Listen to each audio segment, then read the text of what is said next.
All right, guys, let's begin today's session. So, yesterday, I was informed that you guys had uh, a session on SPS by Professor Samanvi, and just let me know if my audio goes off during the lecture, and I'll work on that, right? It shouldn't, but just let me know if my audio breaks. All right. So, yesterday, you guys had a session on SPS sanitary and phytosanitary measures uh, by Professor Samanvi. Sanitary and phytosanitary measures. And today we will discuss technical barriers to trade. So, in short, we will discuss technical regulation measures. Professor Samanvi also told me that you guys sort of also learned a difference between the two types of measures. So if it's an SPS measure, then we apply SPS agreement to it, right? And if it's a TBT measure, then we apply TBT agreement to it, right? There's also a way to resolve if a measure is both SPS and TBT. So we also have a solution for that given in both the agreement itself, then how we proceed with the same. So, can any one of you, in fact, tell me what is the difference between a sanitary or a phytosanitary measure and a technical regulation measure?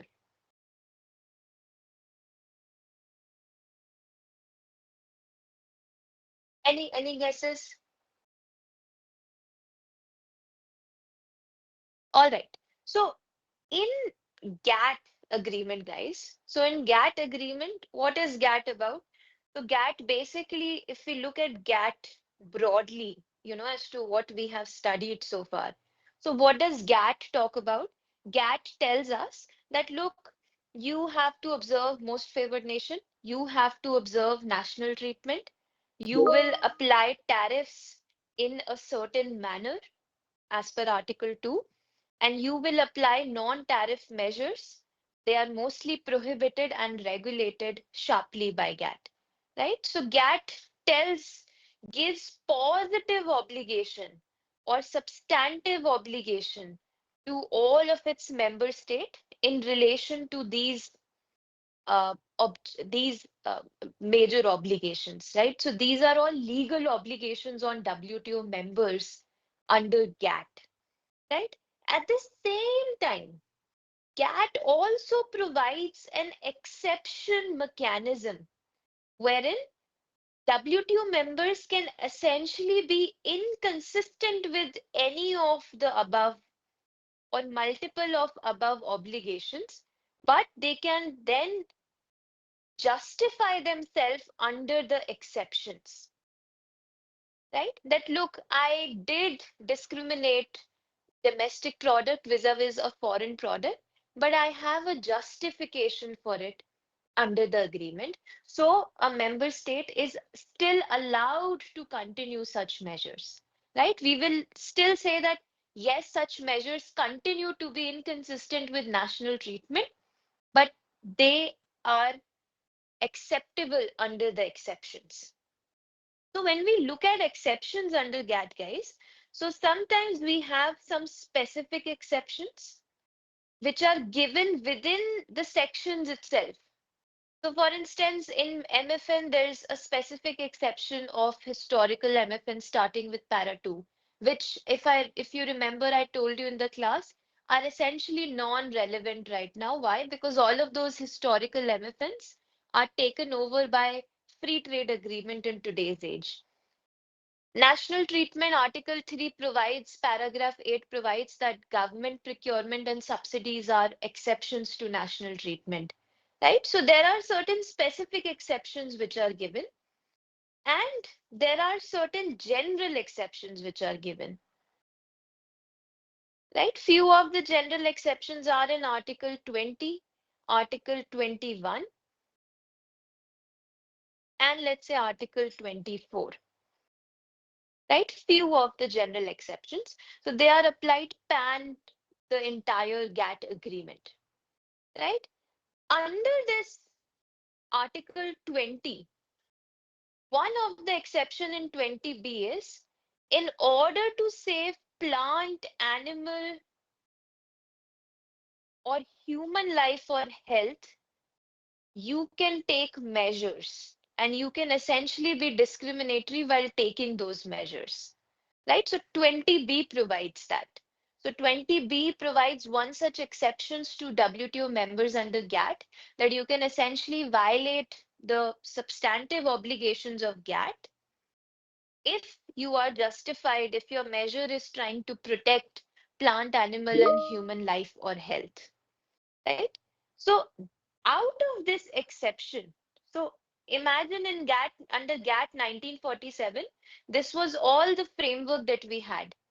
But later on, when GATT was discussed upon, and we members started thinking what else is out there, then in Tokyo rounds, it came out to be that this should not just be an exception, but it should also be right of member states to take such measures. And with such thought came SPS agreement, right? So what was the objective of SPS agreement? So it first came about in Tokyo round, I think somewhere in the 70s, late 70s. And then, of course, it was also incorporated in final WTO negotiations. And of course, now it is a multilateral agreement under WTO's branch, just as GATT is. So what was the basic aim of SPS agreement? So aim was that, there is an exception in GATT wherein a member state can take measure to protect their plant, animal, and human health or life, but it should also be given as a right to member states to take those steps, right? And for that, we have this SPS agreement. Similarly, where does technical regulation comes from? So if we go and read GATT, and if we see Article 11, 11 2B,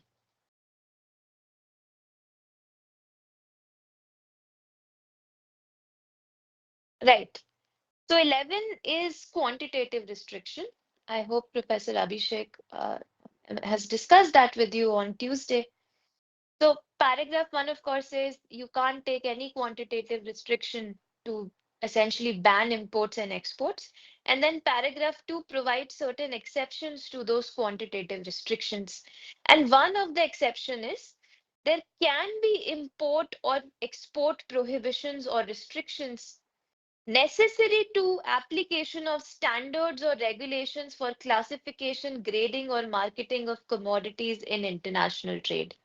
So this is one such area, one such exception, which was allowed under, which is still allowed under GATT, wherein countries can essentially put import and export restrictions vis-a-vis technical regulations of a good.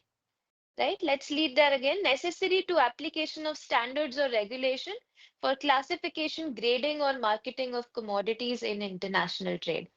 So this was sort of the first pointer from where technical regulation was recognized by member state that, of course, it is an exception that yes, if a member state wants to introduce certain technical regulations, they can do that as a matter of exception under GATT. But again, the same thought was given that it should also be given as a right to member states. So every member state should have a right to introduce technical regulations vis-a-vis their products or their products or its process, etc. Right? Now, what is technical regulation? So before we start reading the agreement, guys, just to just to give you a brief about what technical regulation is. The TBT agreement talks about three things at large. We have focused in our subject on technical regulation, but TBT agreement also simultaneously talks about standards. and conformity assessment procedure.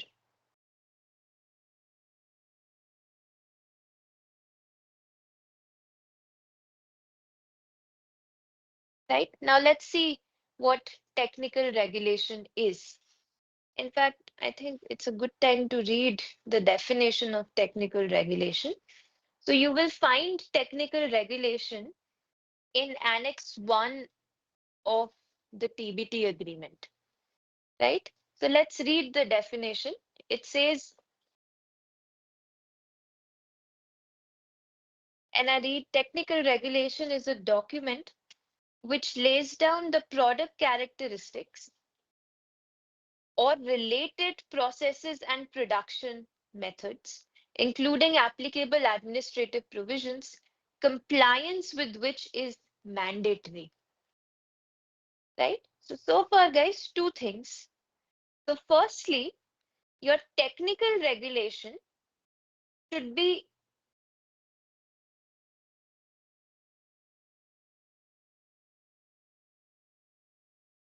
so firstly, there should be identifiable products in the question, right? So whenever you have a measure at hand, in order to reach a conclusion whether that measure is a technical regulation or not, you need to figure out, does it apply on identifiable products, right? Is it specific in its application? So that's the first thing. Second thing that you have to see is that technical regulation mandatory in nature, right? And how does one figure out in law whether something is mandatory or not? You see the relevant enforcement and penal provisions, right? So if it is enforceable, then of course it is mandatory. The third thing is important. What is it that our technical regulation talk about?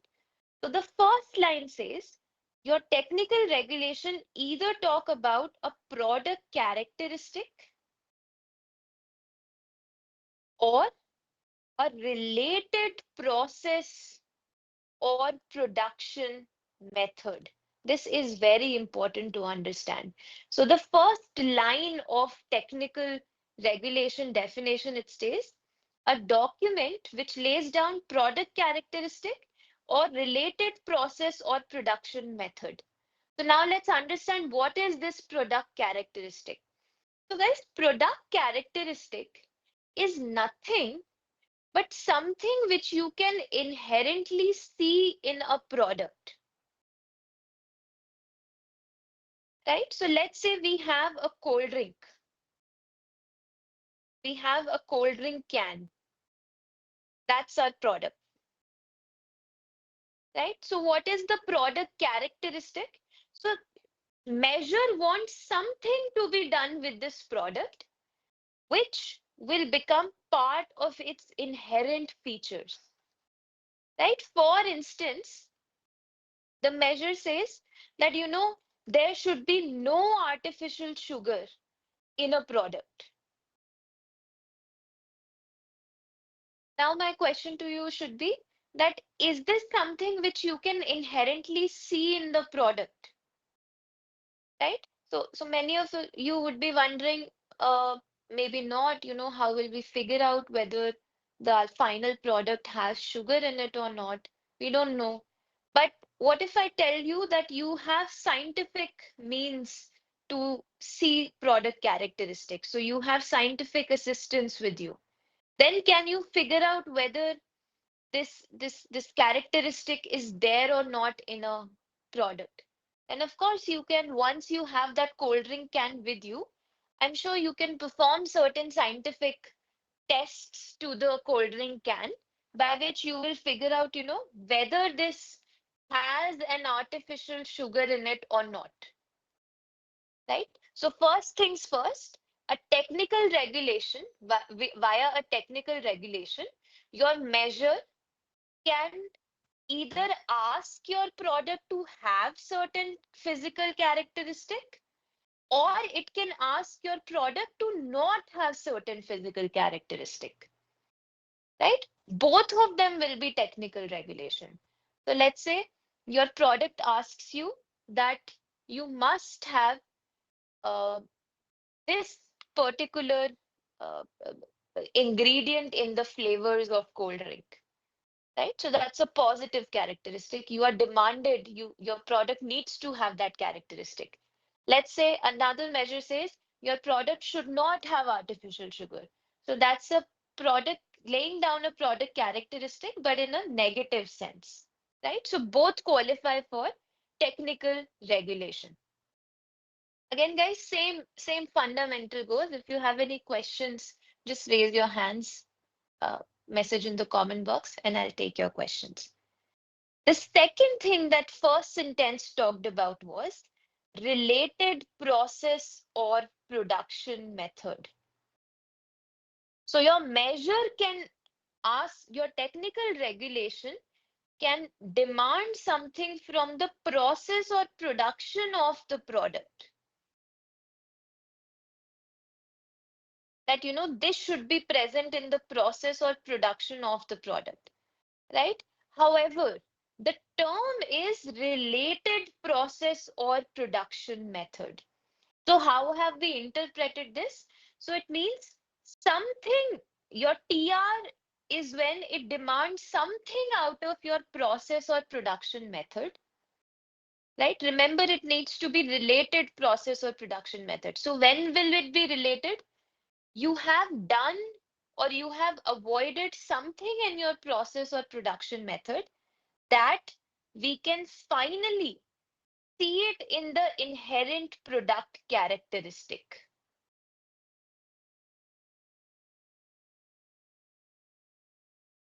I'll give you two examples and you tell me in the chat box whether it's related or not. The first example is I say that, while let's say, while packaging milk products, you must pasteurize the milk. This is my process demand. Is it a related process? So my measure says that, you must pasteurize the milk when you are retrieving it, packaging it. Is it a related process or production characteristic? And how will you answer it? So finally, your milk product, which you'll have, your final product, can you see it after scientifically testing it? Can you tell that whether it was uh, pasteurized or not? Does it have that characteristic? Finally, is it a pasteurized milk or not? So Bagisha has rightly answered yes, it is a related process, right? Why is it a related process? Because this is something about the process which we will ultimately see in the inherent product characteristic. I give you example number two. So my measure says that children should not make firecrackers. Is it a related process or production method? So can you ultimately tell from the firecrackers if children have made them?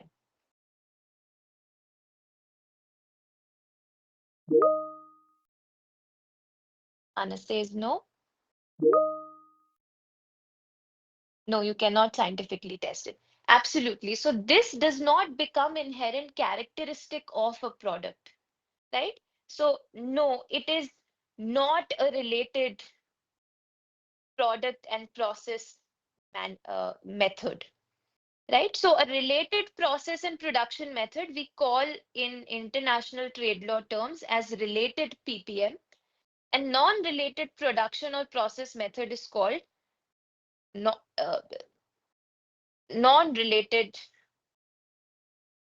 PPM, right? So basically just abbreviating production and process method again. So far, your first takeaway, guys, should be that when your TR in itself demands something from production or related process or production method, then the measure is a TR, right? So that's the first thing. That's what your first sentence says. Now let's read second sentence. It's very interesting. So your questions, one question should be in your mind, but Professor, it seems like an important process to guide that, children should not make firecrackers. We feel that that should also be part of TR, technical regulation. So let's see how we can bring it under the ambit of TR at WTO. So second sentence, it may also include or deal exclusively with terminology, symbols, packaging, marking, labeling requirements. So your second sentence says, so your TR is requiring something in terms of labeling, etc. Labeling, packaging, marking, etc. That is your TR requirement. Labeling, etc. as they apply to a product, process, or production method. So as this labeling, marking or naming requirement applies to product, process, or production. Please note one thing, that here in second sentence, there is an absence of the word related, right? So now it seems like my TR can also regulate a non-related process, such as children should not make firecrackers.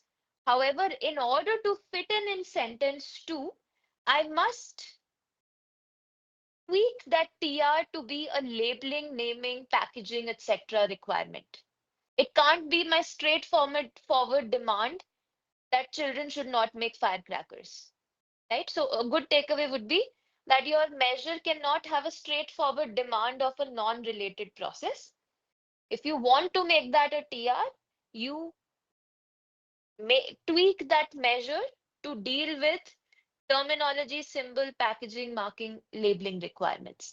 And then you can talk about a non-PPM, non-related PPM as well, right? Think about it for a second. Manas, please go ahead. Well, Professor, I just wanted you to repeat the second sentence if that's possible. Yes, yes.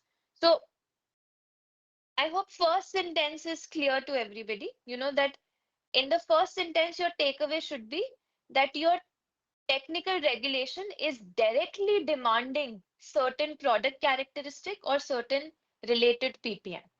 Now let's see what our second sentence is saying. So second sentence is saying that a technical regulation may also include or deal exclusively with terminology, symbols, packaging, marking or labeling requirements. So second sentence is first saying my technical regulation can deal with labeling requirements, etc. I am generalizing this with labeling requirements because that is the most used method, but it can have it. Your technical regulation can be a packaging requirement, right? Or a marking requirement, or a certain symbols to be there on the product, right? As they apply to a product, process, or production method. So, as your labeling requirement applies to a process, product, or production method. The thing to be noted in second sentences, when process and production methods are used, the phrase is used, there is no usage of term related here, right? So it seems like it includes both related and non-related process and production method, which essentially means now that India wants to regulate that children should not make firecrackers, how can we make it a technical regulation? So if the measure directly demands that children will not make firecrackers, that is not a TR, right? In the WTO definition. However, to make it a TR in second sentence, Indian government will have to tweak that measure. That measure has to be a labeling requirement, a packing requirement, a marking requirement. Perhaps your firecracker packet should be symboled in some way, you know, let's say a child-free symbol, or it should have certain labeling requirement that no child label was used, right? So my TR should be some sort of a requirement as mentioned in sentence 2, and then it can talk about a non-related process as well, which is it should be child-free cracker, right? So then I fall under sentence 2. Let's do certain examples first, and let's see if you guys have figured it out or not. So EU came up with a measure, or let me write it here so that you can read the definition as well. So EU came up with a measure,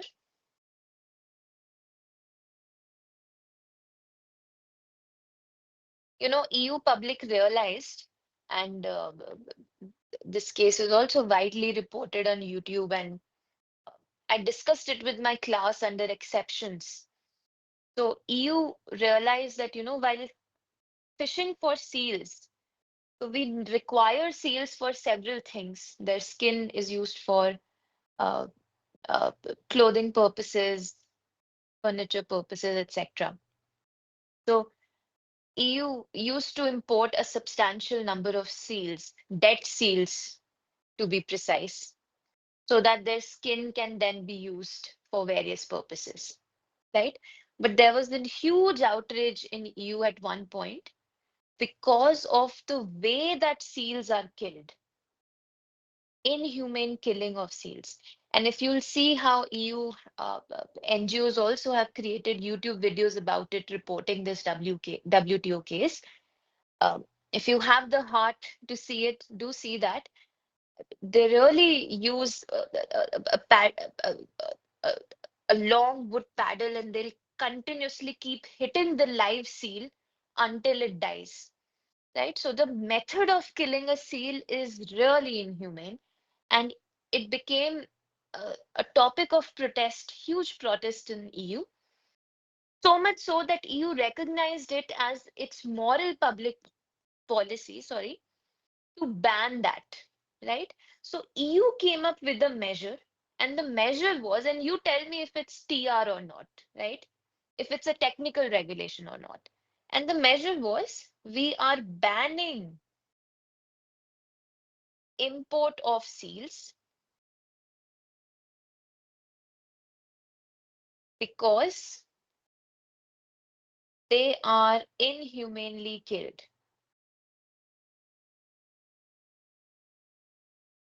And then there were few exceptions. So one of the exceptions was, it is all right if seals are killed and imported by indigenous community. So recently, Greenland has been a lot in news because of the US. And one thing to know about these Arctic regions is Greenland, Norway, Canada, is that they have this indigenous community. So when you think of, those natives with igloos as houses, those are the indigenous community which we're talking about. So they are called Inuit communities. And as you can figure out, they've been living in Arctic region for thousands of years. So killing seals and using seal skin is part of their sustenance. So EU, as a measure, allowed that. Along with it, there were two other exceptions also, but we're not concerned with it. I just want you to focus on the first measure and just tell me if it is a technical regulation, right? So how will you figure that out? You will figure that out by seeing, does it fit in sentence 1 or does it fit in sentence 2 of the definition? So firstly, does this measure apply to identifiable products? I think answer should be yes, which is seals.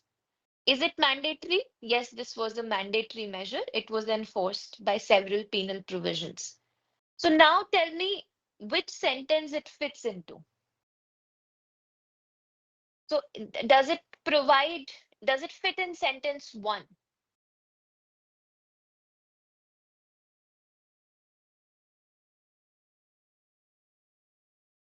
So is it talking about a product characteristic or a related process?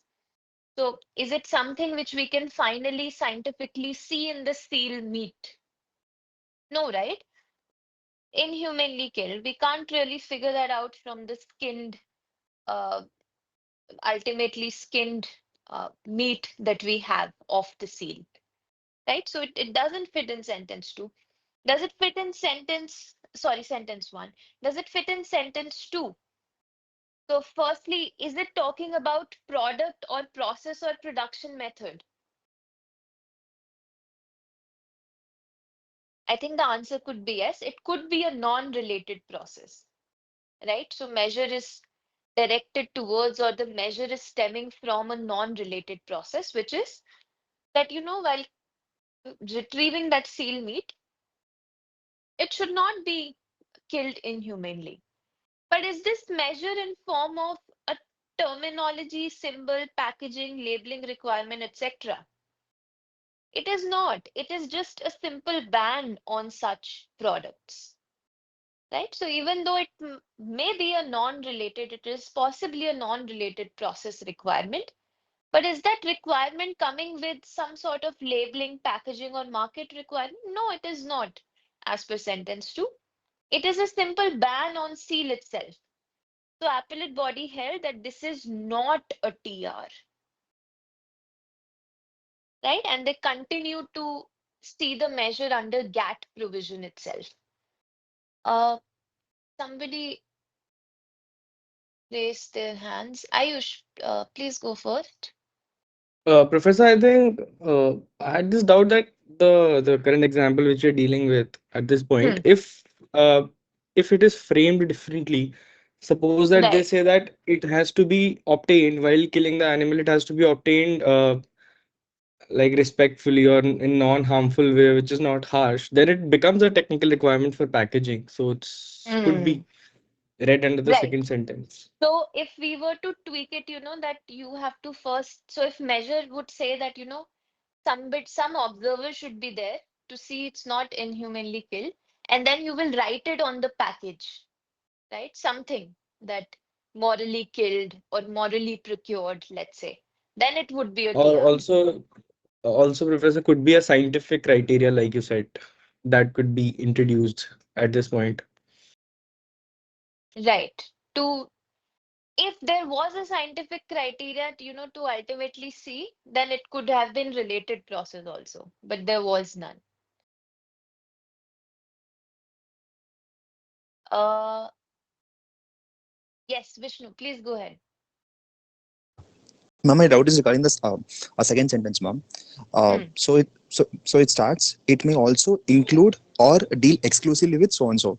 So Hmm. like, isn't this sentence giving both an like a narrower approach as to the like symbols, packaging, and all, and also at the same time it gives a broad interpretation, which means include with relation to the product processes or production method. So can we argue that way, ma'am? As So in like that's a yes, ma'am. very good point of interpretation. So the way we interpret, a non-exhaustive or an open list or an open legal phrases by what's given in the rest of the provision itself. So it reads, it may also include or deal exclusively. So your TR may include or deal exclusively with terminology, symbols, packaging, marking, or labeling requirements. And there could be other requirements as well, right? But the fact is that there should be some sort of requirement that TR should have. But here, if you see in this measure, there is no requirement that TR wants. It is simply a ban which TR has put up, right? So that requirement could be perhaps, let's say, certification, right? That we can fit here. That interpretation allows. But a complete ban really does not fit here, right? I hope that Got it, makes ma'am. sense. Yes, ma'am. Got it, ma'am. Perfect. So let's do another example, and we'll use that case later also in our uh, class today. US tuna case.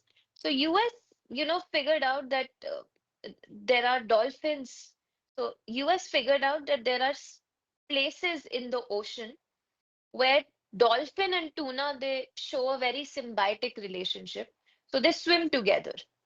So you'll find dolphins swimming on the upper level and tuna swimming on the lower level. Again, there are YouTube videos with this regard. So the way, imagine yourself, you're a localite fisherman, and in your maritime body, this is the pattern these fish are exhibiting. So how did fishermen start fishing for tuna? So what we are fishing for here is tuna fish, which is widely consumed product, an edible product by human beings, right? Uh, and also by animals, but widely purchased and consumed by human beings, right? So we want to fish for tuna, but how are we fishing for tuna now? So these fishermen would go around in the ocean with their binoculars, they will figure out these schools swimming together. Then they will chase, then they will go towards the school, they will spread out their net. I'll show you what kind of net they use. Let's see. Yes. So this is the net that they use. So initially, this is how it looks like, the net, right? Imagine a speedboat has landed near such school and has spread this net. And then speedboats get on to work. So let's say your school is swimming here. A speedboat would go to the school and they start scaring these dolphins, right? With guns, small bombs, loud noises, etc. And these speedboats, they start chasing these schools here over the net, right? So on the surface of the ocean, or right below the surface of the ocean, this is exactly what your net is looking like. Deep below the surface, it's spread out largely. So imagine now your school of tuna has come over this net, right? Now they'll start from the one end of the net, they'll start squeezing out the circumference, right? They'll make it shorter and shorter and shorter. So finally, you'll have a big bag of fishes. And in that big bag of fishes, what do you end up having? Dolphin as well as tuna. Your main target was tuna fish. That's what you were hunting. But dolphins are now characterized as bycatch or non-intentional catch, right? You don't intend to catch them, but you have caught them just because, well, they were swimming together with tuna. And why have you used this cruel method to catch them? Because it's easier to spot the school and it's easier to bring the school over the net, right? So again, huge protests in US happened because why? Because thousands and lakhs of dolphins were killed just because we were catching tuna, right? Now, US figured out that this particular symbiotic relationship is exhibited a lot in ETP zone in the Pacific Ocean. And the ETP zone is maritime zone of Mexico. And so what happened? Mexican fishermen use this technique a lot,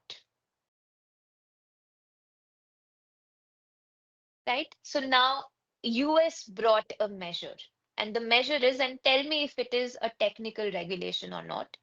US said that, the tuna can that ends up in a US shelf, you can label them as dolphin safe. So you can put this label on the can, right, which you end up selling in the US domestic market. But you can only use this labeling requirement, right? And there were penal provisions to its illegal use. You can only use if you do this paperwork. Now, paperwork was broadly that captain and there was one observer from an international organization would give a statement saying that no dolphin was killed in the process. This is how you would do the paperwork, and this is how you would get the right to use dolphin safe. Now, tell me, is this a technical regulation or not? So firstly, uh, are we talking about product characteristic or related process or production method?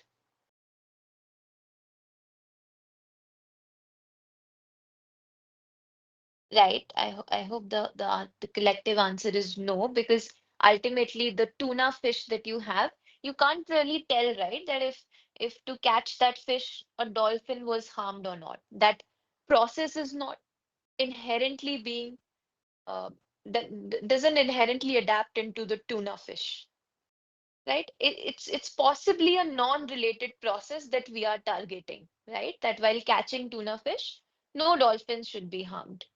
So we fit this in sentence 2. And is this a TR requirement? So firstly, as per sentence 2, it talks about a non-related process, which is that no dolphin should be harmed. Plus, it comes as a labeling requirement. So it's not something directly which you're asking, but it's a labeling requirement. So you've tweaked the measure by putting it that non-related process. You've integrated that in a labeling requirement. Does that make sense? Stay a minute here and let me know if there are any confusions.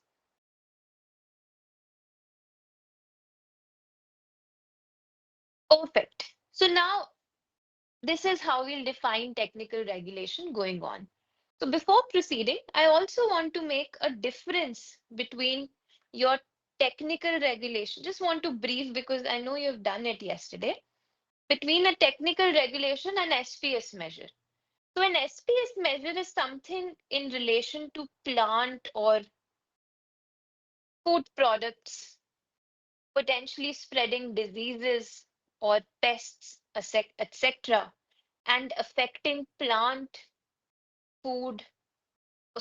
plant, food, and animal products, potentially carrying diseases, pests, etc., and affecting life or health of plants, animals, and human beings.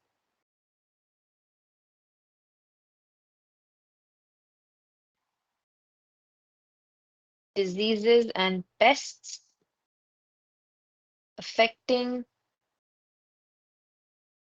life and health. I think if you fit a measure herein, that your measure should relate to plants, food, and animals. Your measure should, the underlying aim of your measure is to address certain diseases or pests or organisms or something that they're carrying or spreading. And it is affecting plant, animal, or human life or health. If your measure fits here, then it's an SPS measure. On the other hand, what is a TR? So TR is a product characteristic or a related ppm, right? Or a requirement with respect to product or process or production, right? This is our second sentence. This is a TR, right? Broadly. Now, when we read agreement further, you'll find out that such TRs can only be imposed to achieve certain legitimate objectives, right? We find these objectives in preamble, in 2.2, etc. So these objectives can be health, can be environment, can be consumer protection, can be national security, etc. Right? So if you note, health is also one of the objectives that your TR is trying to achieve, right? So this is TR and this is SPS. There will be some measures which will have overlaps of the two, right? For instance, you tell me if it's a TR or an SPS or it's both. So firstly, my measure says that I am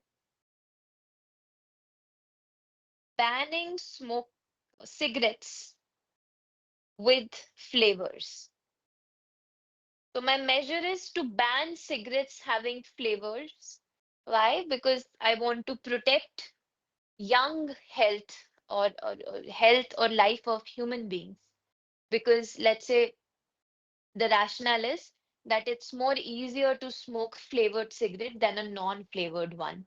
So is it a technical regulation or is it an SPS? Firstly, is it an SPS? So cigarette is not a plant, cigarette is not an animal. Should we categorize cigarette as a food?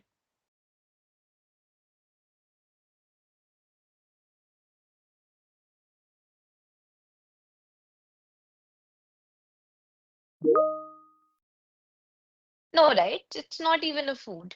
So it's not, even though the measure is addressing human health, it does not regulate plant, food, or animals, right? So it is not an SPS measure. Will it be a TVT measure? So it's talking about a product characteristic which is should not have flavors. So that is something which can be scientifically checked. It's an inherent product characteristic, and it's, let's say it's mandatory and it applies to cigarettes. So it is a technical regulation, right? Let's say second measure. So let's say I ban certain meat products which have growth hormones in them.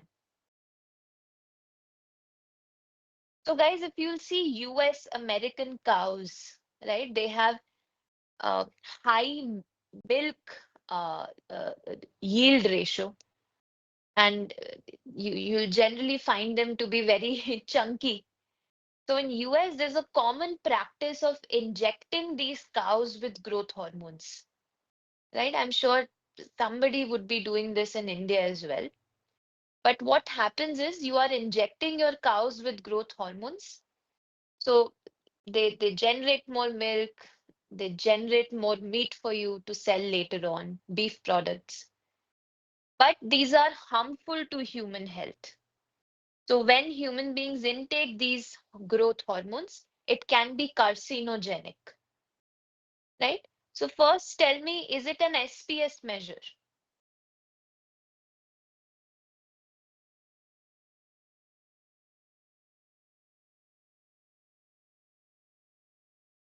So is the measure talking about animal?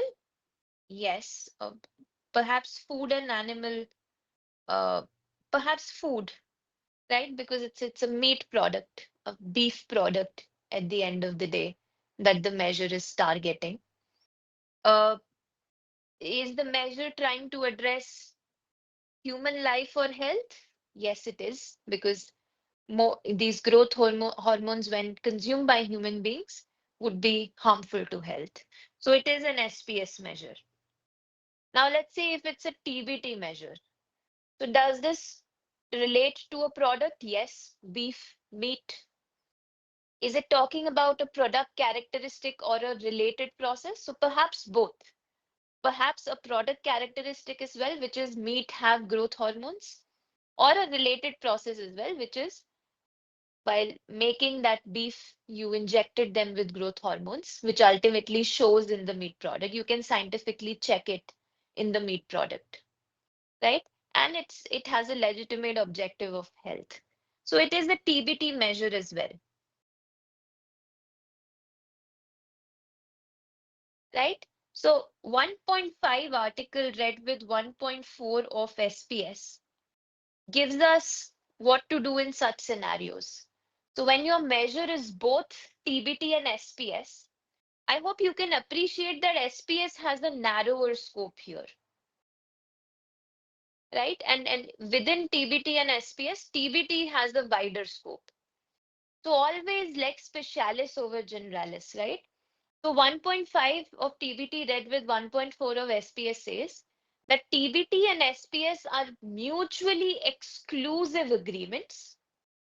And when a measure is both TBT and SPS, technical regulation and a sanitary or a phytosanitary measure, SPS agreement would apply, right? So here in this case, EC hormones case, the panel body and appellate body said we will continue assessing under SPS agreement. We will not conduct inquiry under TBT agreement, right? I hope that makes sense. All right, let's come back to TBT measures. So TBT agreement, guys, talks about three things: technical regulation, standards, and conformity assessment procedure.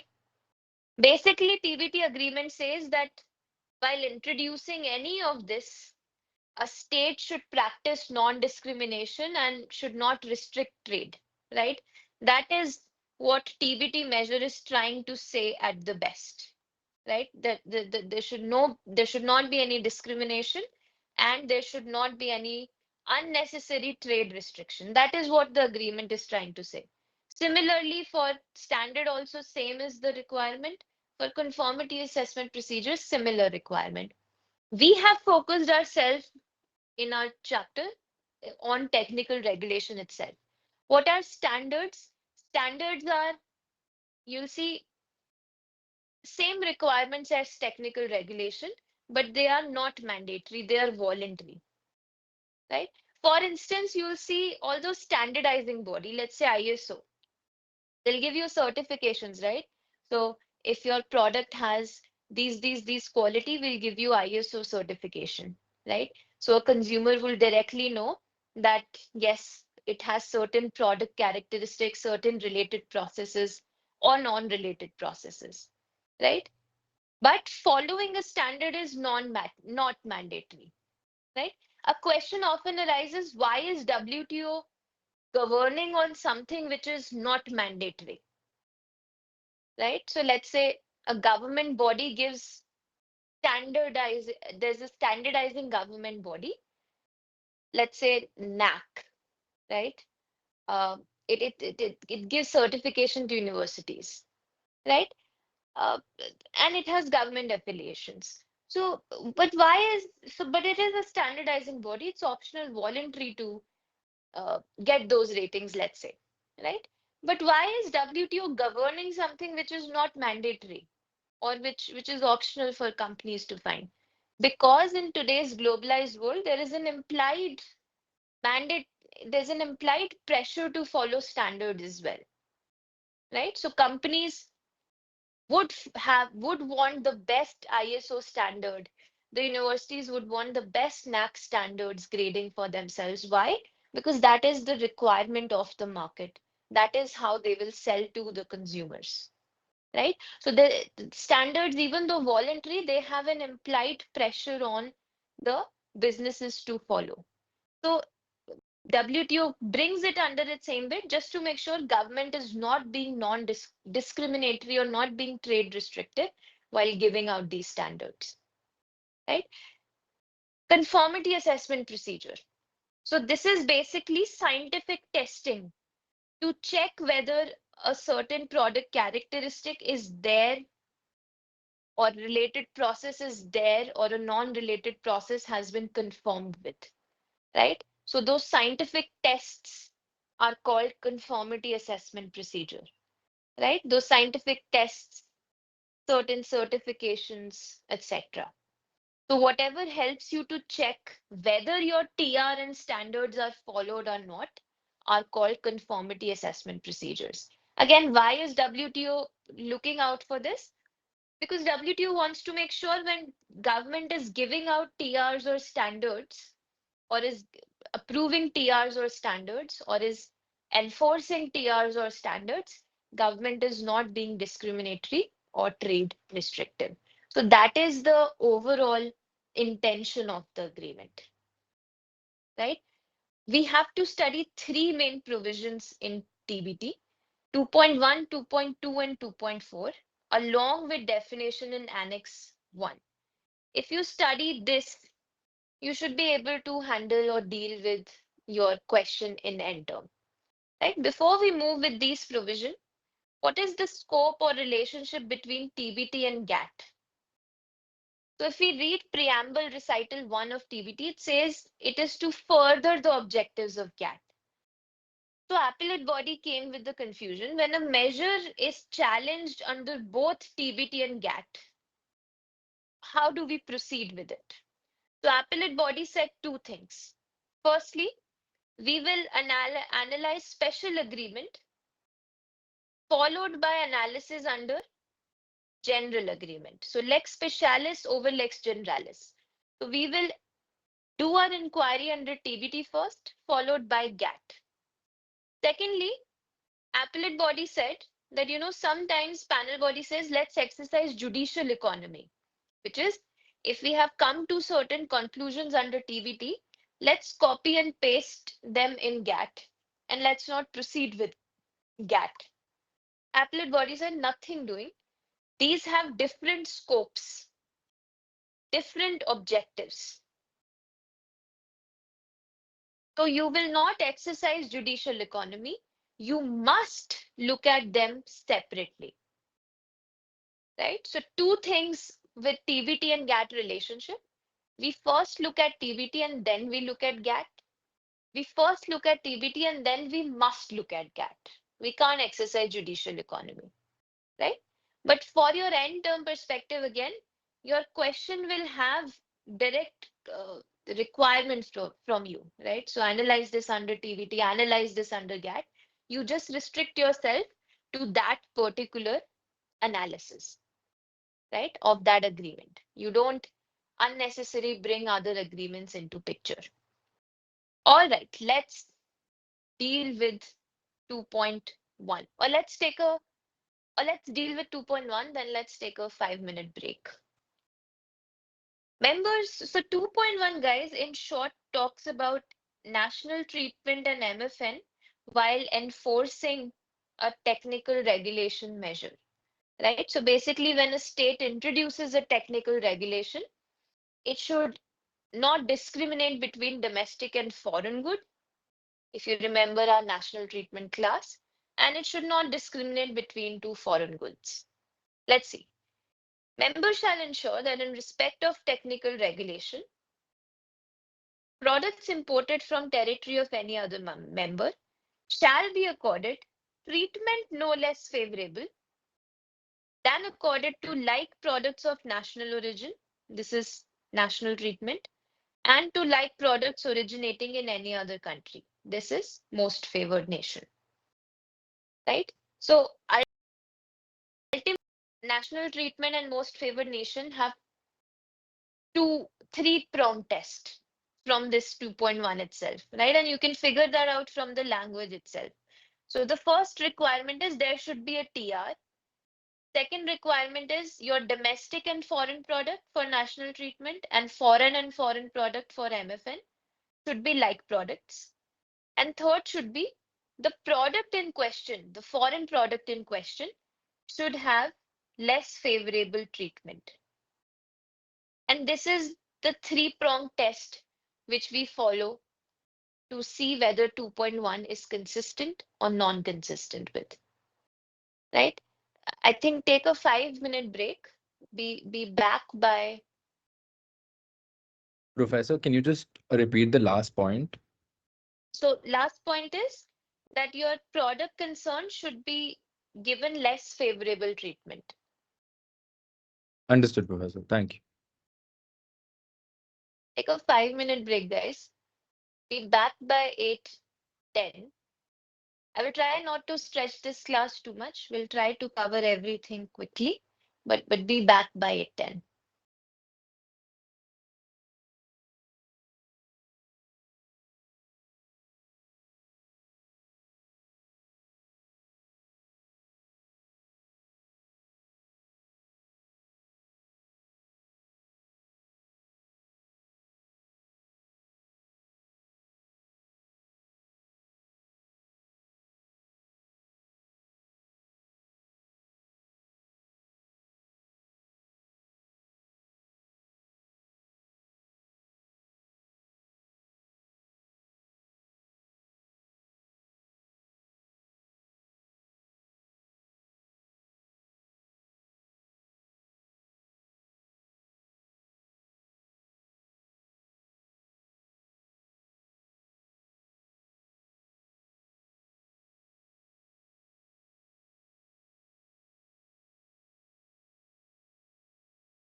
All right. I hope all of you are back. So, so we were discussing 2.1, and 2.1 can essentially have national treatment and MFN tests for you, right? So, national treatment tests and MFN tests are actually the same. The only difference would be in national treatment, you will have domestic product on one hand and foreign product on other. And in MFN, you will have foreign product on one hand and foreign product on another, right? So the only difference is that the test remains the same. So first you'll see whether it's a technical regulation. So we have already discussed extensively how to do that. Technical regulation is essentially a further three-tier test which we have discussed, which is there an identifiable product in question? Is it mandatory in nature? And is it talking about sentence one or sentence two, right? With relation to product characteristic and process labeling requirement, etc. I hope this is clear to all of you. So first we figure out this, whether our measure in question is a TR or not. The second thing we do is, depending on whether we are challenging national treatment or MFN, we compare domestic foreign product or foreign product, and we conduct its likeness. So we see whether these products are like in question. So we again see the same four factors which we discussed on Monday: end use, physical characteristics, tariff classification, and consumer preference, right? So we do the same thing. So in terms of how strict and broad is this likeness test, I would say it is equivalent to how we conduct likeness test in Article 1 and 3.4. I will not say that it is as strict as likeness test in Article 3.2 sentence 1. I will not say that. I would say it is as broad as, not as broad as directly competitive and substitutable, but it is as, does have big enough, as wide scope as Article 1 or 3.4, right? I hope that makes sense. Then we see whether in comparison our foreign product is being given a less favorable treatment. So if you remember, guys, this less favorable treatment, or is there an advantage being given, is also discussed. We find similar language. So in Article 1 of GATT, we find the word, is there an advantage which a measure is giving, right? In Article 3.4, we find this exact same word. Is there a less favorable treatment which is being given, right? So we find this term in GATT. And the way we interpret this term in GATT is only through one element, which is competitive advantage, which I also discussed on Monday. That if you want to see whether one product is being given advantage or not, or if there's less favorable treatment or not, simply see the competitive advantage as an effect of the measure. That after applying this technical regulation, is one product getting tech competitive advantage or not? Right? So that's simple requirement of GATT. That's the only thing we'd see.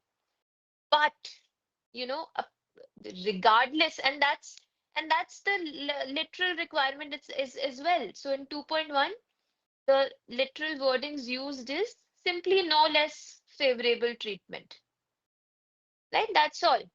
But the way appellate body have interpreted this, they have sort of added another thing which we must see in seeing whether there is less favorable treatment or not. So appellate body said that look, TBT measures or technical regulation is always pursuing some sort of legitimate objective, which we have already discussed, right? That TBT measure should always pursue some sort of legitimate objective. That's the whole game of TBT, of a technical regulation, right? So this is what appellate body played on. This requirement itself, that technical regulation should have its founding in one of the legitimate objectives. So appellate body said we will not just see competitive advantage, we will also see whether there is any legitimate regulatory distinction due to which technical regulation is being applied differently, right? I repeat. So appellate body said, apart from, so in less favorable treatment, while assessing whether there is less favorable treatment between, let's say, a domestic and a foreign product, we will of course see whether there is any competitive advantage which your domestic product gets. But we will also see another element, which is this less favorable treatment or is this uh, treatment emerging out of some legitimate regulatory distinction between the products? Is there some legitimate policy decision, legitimate policy rationale behind this difference in the treatment? Right? Let's take this up with an example. So in US cigarettes case, US health authorities, they came up with a study which said that, younger population, they are prone to flavored cigarettes. And at that time, US had all sorts of flavored cigarettes, right from candy to bubblegum to orange, vanilla, you name it, and that's the flavored cigarette that they have. So US health authority said that these flavored cigarettes is what is making our younger population dependent. And the younger population was described as 25-year or younger. So basically your age, right? And US said that these flavored cigarettes are the trainee cigarettes. They are the training cigarettes for these younger population. As a result of which, US came up with a measure, and the measure said basically as follows, that all cigarettes or any tobacco component having any natural artificial flavor are banned. There were two exceptions. So essentially, what did the measure say? So measure said that now onwards in the US market, there is a complete ban on any flavored cigarettes. However, there were two exceptions to it. So exceptions were your normal non-flavored cigarettes, right? And your menthol cigarettes, right? So how did this become a national treatment violation? Because on the face of it, it looks like an origin neutral measure, but in application, the menthol cigarettes were US domestic cigarettes, which had menthol flavor in them. And these other flavored cigarettes were Indonesian clove cigarettes.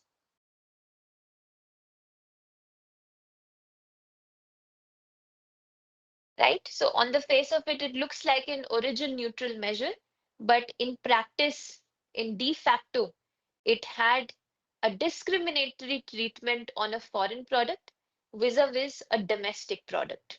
Does that make sense? So now, first things first, we are seeing 2.1, right? So firstly, is it a technical regulation? Identifiable product, cigarettes, product characteristics, no flavored, and it was mandatory. So it's a TR.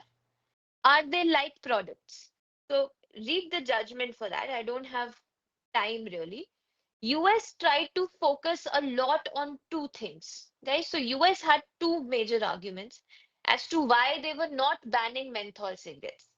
So they said that their adult population is menthol addicted. And if they ban menthol cigarettes, they will put a pressure on the medical system of US because there would be a lot of rehab cases and US medical system can't potentially take that pressure, right? And they said this will also give rise to smuggling because a large population of adult population is dependent on menthol. So US main argument was just dependent on that. So like product, they tried to fight it by saying, menthol is a type of uh, a flavor additive which is added, whereas for clove, there's a juice which is added in the cigarettes. So they have different physical characteristics. End use, US tried to argue that menthol is smoked by adult population and other flavored cigarettes are smoked by younger population. So they tried to argue on both of them, on all the aspects of likeness, but ultimately it was held that they are like products, right? Now come the less favorable treatment. So now I ask you, is there a competitive advantage which US cigarettes have gotten, right? I hope the answer is yes, because as a result of this, US menthol cigarettes still have market access, but Indonesian clove cigarettes, they don't have market access anymore. They can't sell in US market. There is lack of competitive advantage as a result of technical regulation.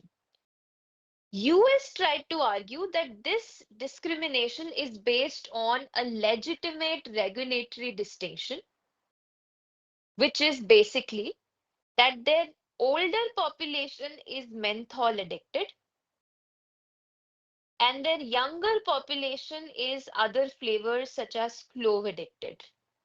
This is what US's argument was, that this is a legitimate regulatory distinction we have made. Why?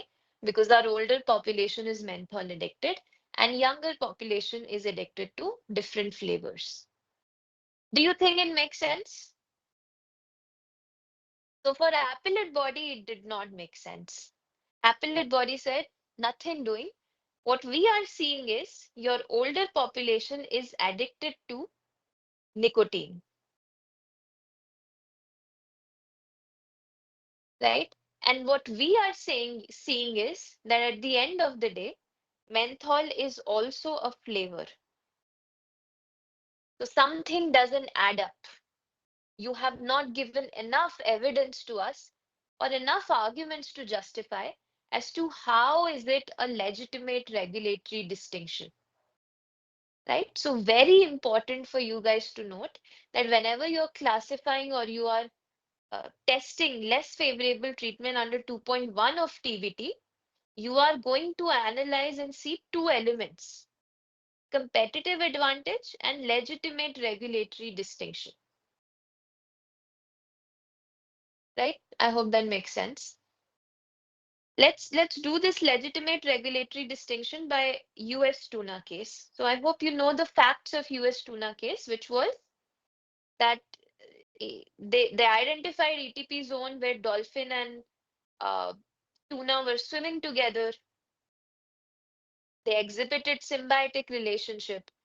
So the way these were being fished, a lot of dolphins were harmed.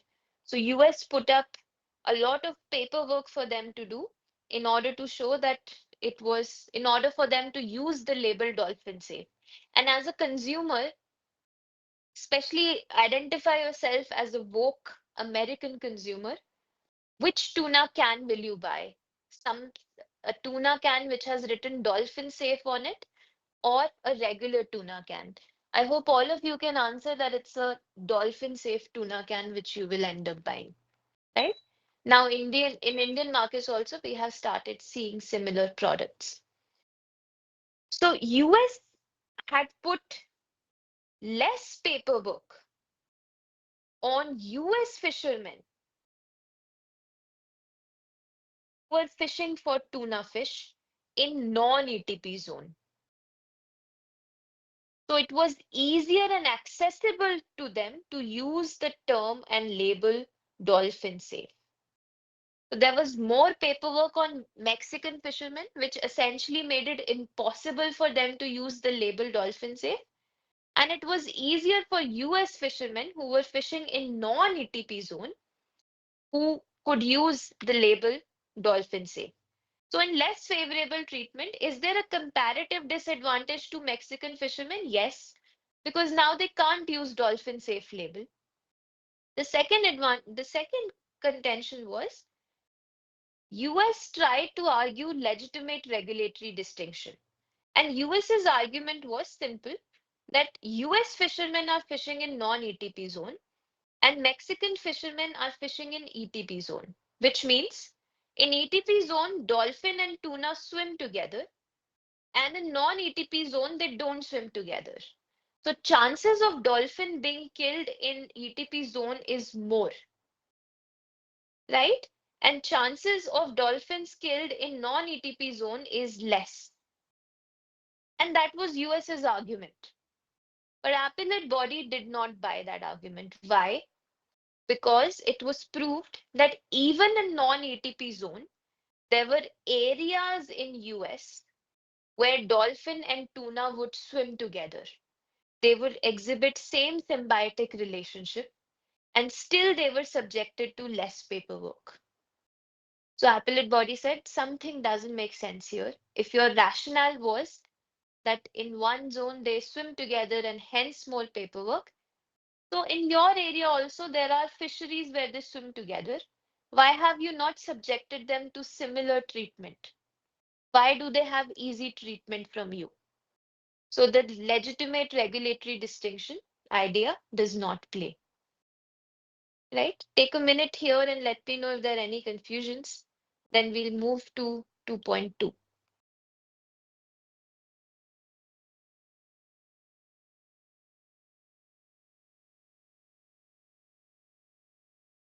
I'll try to exceed this class by 15 minutes. And we'll quickly discuss 2.2 and 2.4. So first things first, 2.2 is not an exception to 2.1, which it might sound like. It is a right on its own. So in 2.1, guys, we see whether a TR is discriminatory. That's our inquiry in 2.1, right? And in doing so, of course, we are comparing it with a domestic product or a foreign product. Ayush, please go ahead. Professor, I had a doubt. Can you just uh, repeat the last part of the US tuna case, the non-ETP and ETP zone? The what was the like conclusion of it? I just missed that part. Right. So, it is clear from the requirements that Mexican fishermen are being treated less favorably, right? Because now, because of the paperwork, they can't sell their tuna with dolphin safe label, right? But if you remember, in this less favorable treatment, we have to see competitive advantage and whether there is legitimate regulatory distinction of because of which this discrimination is happening. So US tried to argue we have a legitimate policy reason of why we are subjecting Mexican fishermen to more paperwork, which is they are fishing in ETP zone, they have to, that's their geographical area. And in ETP zone, dolphin and tuna fish, they swim together, right? They have a close friendly relation, right? And that's scientific. And US said our fishermen are fishing in non-ETP zone and their dolphin and tuna, they don't swim together. So there are lesser chances of dolphin being killed and hence less paperwork, right? So, but evidence proved that even in US's non-ETP zone, there were areas where dolphin and tuna, they swim together. So appellate body simply asked US that why have you not then subjected your fishermen also to equally high paperwork standards, right? So even in this US area, it was non-ETP, so dolphin and tuna were not swimming together, but there were pockets in this area where they would exhibit this relationship. But they still had to do less paperwork. They still had market access of labeling their tuna as dolphin safe, and they could sell in US. So how is this legitimate regulatory distinction? It doesn't make sense, right? I hope that's clear. All right, thank you, Professor. All right. Right. in 2.1, guys, inquiry is whether our technical regulation is discriminatory. In 2.2, our inquiry is whether our technical regulation is more trade restrictive than necessary. So in 2.1, you will be comparing your foreign product to another domestic or foreign product. However, in 2.2, you are just comparing the TR itself and its trade restrictiveness, right? So you are just, there is no discrimination happening. Your sole inquiry point in 2.2 is our trade restrictive more, is our technical regulation more trade restrictive than necessary? And how do we see it in? So as I told you, a technical regulation always pursues some legitimate objective. So we will see this trade restrictiveness vis-a-vis the objective we are trying to achieve. So let's try to read this. It says, members shall ensure that technical regulation, so this is test number one, whether your measure is technical regulation or not, are not prepared, adopted, or applied with the purpose or with the view of creating unnecessary obstacles to international trade, right? So there's an obligation on member that, look, your TR should not be unnecessary obstacle on international trade. For this purpose, technical regulation shall not be more trade restrictive than necessary. If you read the wordings, we have necessity, necessary as a word, which we have studied in GATT Article 20. So we have necessity test, which has been brought in, right? So we'll see necessity test between what though? Between the technical regulation and legitimate objective that you're trying to fulfill, taking into account risks of non-fulfillment it would create. So you will also conduct scenarios and inquiries. What if these objectives are not achieved? What will happen then? Such legitimate objectives are, so it's an open list, you can add more, but again, as per interpretation, with same intent. National security requirement, prevention of deceptive practices, protection of human health, safety, animal, plant life or health, environment. In assessing such risk, relevant elements of consideration are available scientific and technical information, related processing technology, intended end uses of products, right? So feasibility is also something you will test. So when we talk about 2.4, this is the consistency test that we follow. Whether there's a TR, whether measure is trade restrictive, is it fulfilling legitimate objective? And then we conduct necessity test.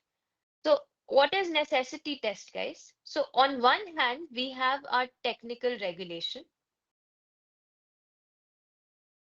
with its trade restrictiveness, right? Because it's obviously restricting trade to a certain level. And then we compare it to legitimate objective.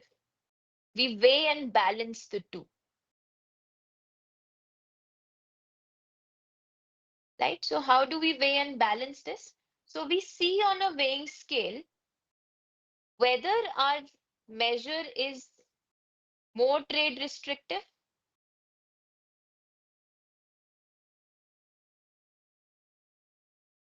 than the objective it is trying to pursue. And how can you see this? How will you judge this? So the only way to judge this is to bring in alternatives.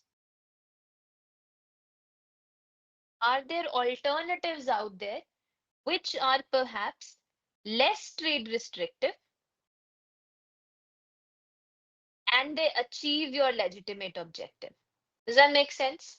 So your inquiry in 2.2 is whether this is the scenario that your measure is more trade restrictive than the objective you're trying to achieve, right? So let's say the objective you're trying to achieve is that dolphin should not be harmed. And your measure is extremely difficult paperwork.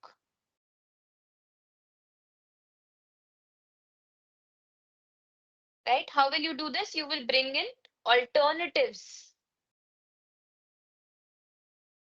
to C. Now, I will tell you how this inquiry was conducted in US tuna, and you tell me if it's more trade restrictive than required.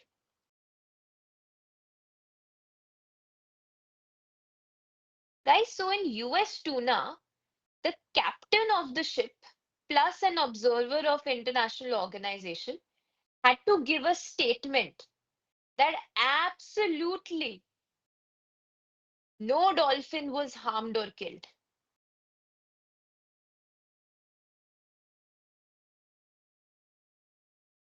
Mexico proposed an alternative that look, there is a dolphin convention which US and Mexico have signed. They also tried to argue is as an international standard. It turned out to be not an international standard. Basically, Mexico said it achieves same objective, and that measure required captain and observer of the ship to state that no observed deaths were there, no observed deaths or harm was there to dolphin.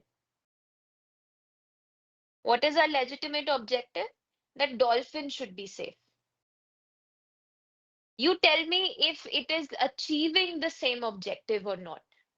And in doing so, we have to take the risks of non-fulfillment. So if this is not fulfilled, what is it that is at stake? Dolphin's life. So in US measure is saying that captain of the ship should say absolutely no deaths were there. As per the alternative of Mexico, which they cited through a convention, they said that convention requires that captain should say that he did not observe any deaths. So, is it achieving the objective or not? So, firstly, is it less trade restrictive? Yes, perhaps yes. Why? Because any captain or observer would feel more uh, will find it easier and more often to sign the second declaration that they did not see any death, right? But is it achieving the objective? Vagisha says no, and I hope all of you answered no. Why?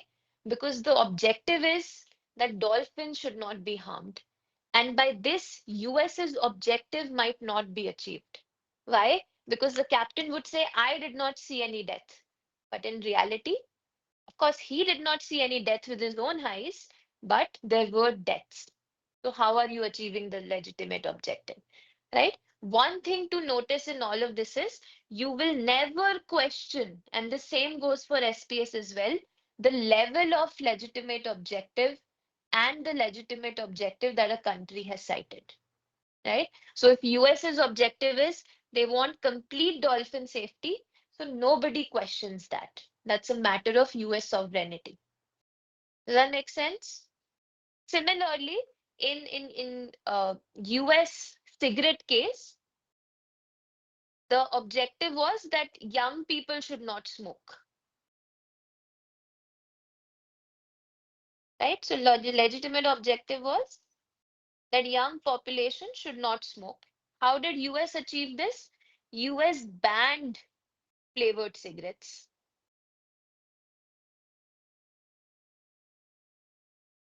right? And what's the less trade restrictive measure?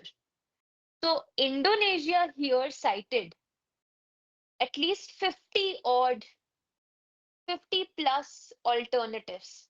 And Indonesia said, stop, make a prohibition on selling cigarettes around schools and universities, uh, make a law that ID cards would be required for selling cigarettes, so on and so forth, right? But does it achieve the same objective? So Indonesia gave 50 odd measures saying don't sell it around schools and universities, don't sell it to young people, don't advertise flavored cigarettes. You can put all of these measures to achieve the objective. But at the end of the day, what is the legitimate objective US is trying to achieve? That young population should not have access to cigarettes, right? But they still do. They still will with these less trade restrictive measures. So it was dismissed and it was held that 2.2 is satisfied. So a takeaway would be that your 2.2 inconsistency is proved when you have and you can propose a less trade restrictive measure which achieves the same level of legitimate objective. If you can do that, then you can prove that 2.2 is inconsistent, right? Quickly, let's discuss 2.4. I will give you 2.4's obligation. So it basically says if a member country wants to introduce national technical regulation, let's say India wants to introduce national technical regulation relating to cigarettes and their labeling. And India wants, that there should be some kind of uh, consumer awareness, health objective which we are trying to seek. What is India's obligation under 2.4? India's obligation is to base its technical regulation on a relevant international standard. That is what 2.4 provides. Unless India cites two things, which is that this international standard is either ineffective or inappropriate, right? So let's quickly decipher this in 5 minutes and then we'll wind up the class. So firstly, there should exist a relevant international standard. So where did our story start from? Our story started from the fact that India wants to introduce a cigarette labeling requirement and wants to achieve legitimate objective of health and consumer awareness. So India wants, that their cigarette packaging should be on point so that people are discouraged from smoking, right? First thing to see is whether there is a relevant international standard which exists. What is a relevant international standard? An international standardizing body which has open membership.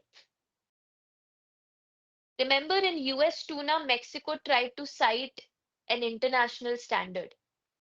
That international standardizing body did not have an open membership, and hence it was considered to be not be a relevant international standard. Now, what is open membership? For instance, Codex made under WHO.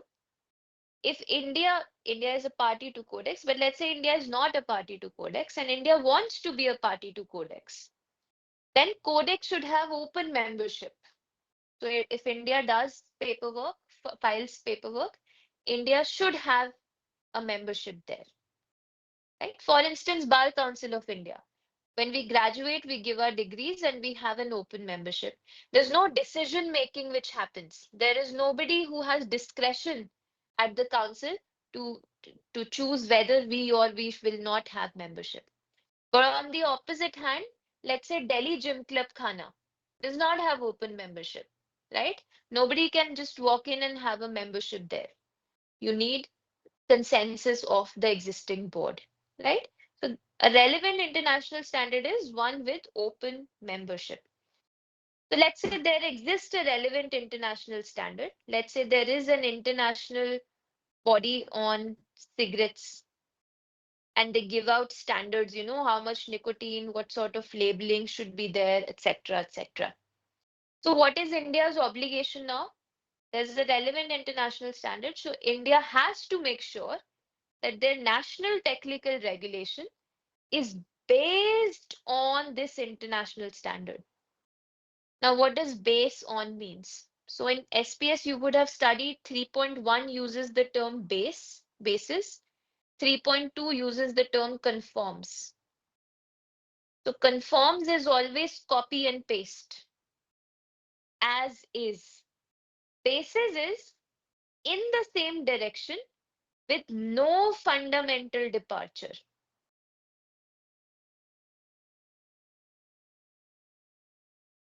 Right? For instance, if international cigarettes says that flavored cigarettes can be allowed,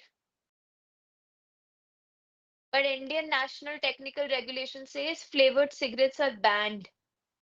So it's a fundamental departure that we have made from this international standard, right? And that is not allowed. So when will a national TR be based on relevant international standard? When there is no fundamental departure from what the standard is saying. And when do we have the obligation to follow the standard? When there exists a relevant international standard. In both US cigarettes and US tuna case, there was no relevant international standard which was established. So India cannot take fundamental departure unless India proves that relevant international standard is ineffective. What do we mean by ineffective? That standard will not achieve the objective, right? So India said ban flavored cigarettes, but standard said allowed flavored cigarettes, right? So India can say my objective is that no young population should smoke at all. So is the standard effective in achieving that objective? No, it's not. Remember, we've never questioned objective that a country have established for itself. Legitimate objective is an absolute sovereignty of the country, right? Or India can say that yes, this measure is achieving the objective, but it is inappropriate for me to adopt it, right? And it can be inappropriate for technical reasons, for cultural reasons, etc. Right? For instance, international standard cigarette standard body says that you should have these nicotine levels in cigarettes, and there's a certain technology to make sure that those nicotine standards are there, right? Sampling technologies. At the custom border, there's a particular machine or sampling technique which is done to ensure that cigarettes follow the standards. But let's say India does not have that technology. So even though that relevant standard is effective, will achieve the objective, but it's inappropriate for our country to use that. Why? Because of technological reasons, right? So obligation in 2.4 is twofold. One, if you want to come up with a national technical regulation, you first figure out whether there's a relevant international standard. If there is, you base yourself upon the standard. Unless if you are doing a fundamental departure from the standard, it better be based on two reasons. One, relevant standard is ineffective, will not achieve the objective, or two, will achieve the objective but is inappropriate, right? And this is where we will rest our class. For 2.4, guys, I do suggest you read EC Sardines case. Quite an easy case, is based on 2.4 inquiry. And if you have any questions, of course, I will be happy to discuss with you individually, right? All right, let's wind up this class. I hope these sessions were useful to you guys. Feel free to reach out to me, to Professor Samanvi, and to Professor Abhishek going forward. And good luck with your end term. And bye-bye. So if there are no questions, we'll end up this class. If there are questions, stay back. I'll be happy to answer them. Thank you, Professor. All right. Bye-bye, guys. Good night.